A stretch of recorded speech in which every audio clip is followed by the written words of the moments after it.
I'm going to show you 6 fragrances that work perfectly for date night, but these can also do really, really well for like one night stands. So pretty much if you want to go whatever direction you want to go in, these are going to be sexy. They're going to be really sexy. We're going to start with, and it has masculine, feminine, unisex. La Nuit de l'Homme by Yves Saint Laurent. Okay. I don't really see many guys talk about this anymore when they talk about reviews because, it is a popular scent. It's mainstream.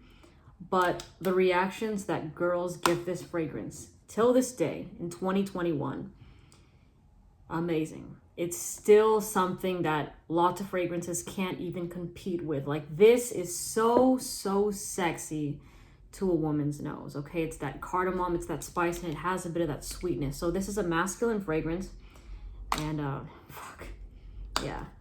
dates, one night stands, people are gonna want to cuddle into you, they're gonna want their nose in your neck, so just be ready for that. If you don't want anything intimate to happen, then stay away from this fragrance. Next is a more feminine leaning one. This is called Dolce Gabbana, The Only One 2. And man, ladies, like, this on my skin smelled like a combination of Good Girl and Black Opium. Okay, so Good Girl by Carolina Herrera and the original Black Opium by Yves Saint Laurent. So, oof, damn. And this, like this fragrance, doesn't really project that well, at least on me. These are very much close to the skin type of scents, like when you're in the scent bubble, then it's go time. You know what I'm saying? But yeah, this is a very sexy fragrance that's just, especially if you're all dressed up and you're looking really sexy, this will take it over the top.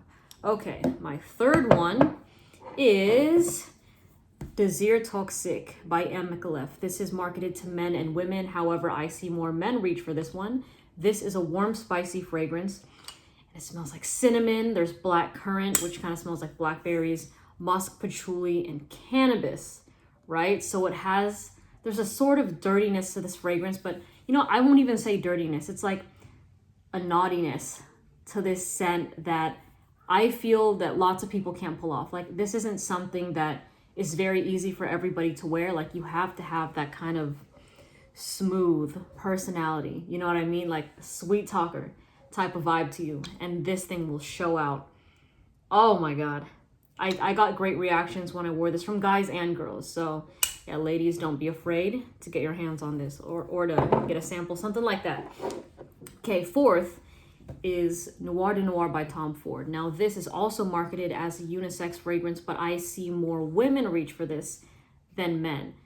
Guys, please, this thing smells like Valentine's Day in a bottle. It smells like roses, dark chocolate, and wine. And that is super, super sexy. Look, there's already so many dudes that are wearing shit like Versace Eros and Dior Sauvage. All right, if you really want to separate yourself and still smell insanely sexy and romantic, this is your fragrance right here. This already smells fucking amazing on women.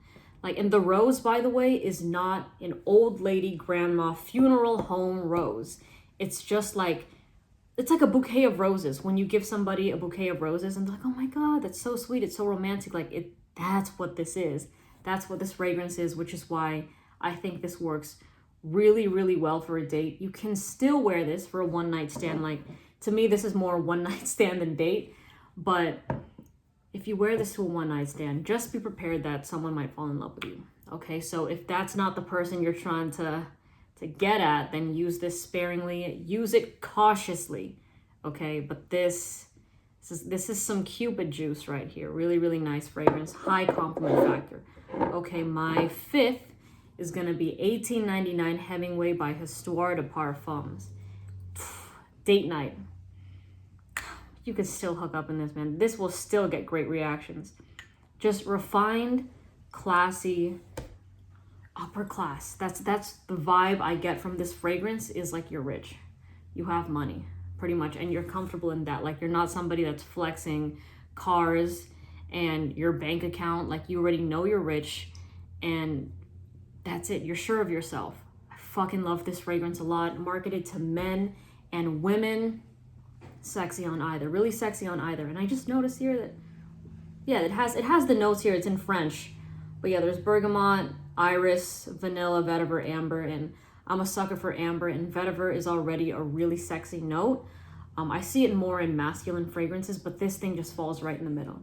Okay, so don't be afraid to pull for this scent. It's a niche fragrance, so for the most part, when you go out with somebody, like most people don't wear niche, and most people don't even wear fragrances, but if they do, it's gonna be designer for the most part. So you roll up in a niche fragrance, you're staying on the mind, you know what I mean? Especially one that has nice quality like this one. Okay, and lastly, for my sixth, I have to do it. I have to, and I know you're probably gonna get sick of me saying it over and over and over again, but Ombre Nuit by Dior. Okay, this is the perfect signature scent. This is the perfect date night fragrance. This is the perfect one night stand fragrance right here. It is just sophisticated and sexy. This is a Casanova fragrance to me, 110%. Marketed to men and women, falls right in the middle. Right in the middle. I've gotten, this thing has probably pulled the most compliments from anything in my collection. And if you're like, well, why is the bottle full then? It's because I finished the sample, the baby, quickly. Like this was the first, I think, how many mLs is this? I don't know. But like I went through this thing and a follower sent me this one. So I cannot wait to use it more and more and more. I'm gonna use it a bit later. But this is a pink pepper, grapefruit, rose, amber fragrance. Now I did not even pick up on the rest of the notes besides the amber when I first wore this, because everything was just blended to perfection. So usually I'm someone that when I see rose, I get a bit hesitant. I'm not gonna lie, I'm like, oof, it has rose. Like it's a hit or miss for me, you know what I mean? But the rose in here, I didn't even detect it. But now the more I smell it, it's just perfectly, it just intertwines perfectly with the amber, okay? And the pink pepper in the opening gives it that burst of kind of brightness, and then the grapefruit kind of has like a tartness to it. So it's a little bit fresh when it opens, and then the more it dries down, it gets very sensual. It's very seductive, but very classy at the same time. So there it is, Ombre Nuit by Dior. This is probably my number one pick. This would be, out of all of these, this is what I would wear for either occasion. I think if you're more bold, if you're a bold person, then get Dazir Toxic. Yeah, because this is either like you swing and you get a fucking home run, or, you know, it's 3 strikes, you're out. But I love how daring this fragrance is. Find it very attractive. My eyes rolled back. When my sister first smelled this, her eyes rolled back too. She's like, that's really, really sexy. So this one, but if you're going for the safe choice, and you want something masculine, the Nuit de l'Homme will do it for you. And also for the feminine one, oof, see, Noida Noir is really good too, and so is Dolce Gabbana, the only one too. So either of these just depends on how confident you are in yourself, or how the way you want to portray yourself on this date or this one night stand. So there it is, 6 fragrances for either a one night stand or a date. So I hope you have a good one. I'll see you in the next video. Bye.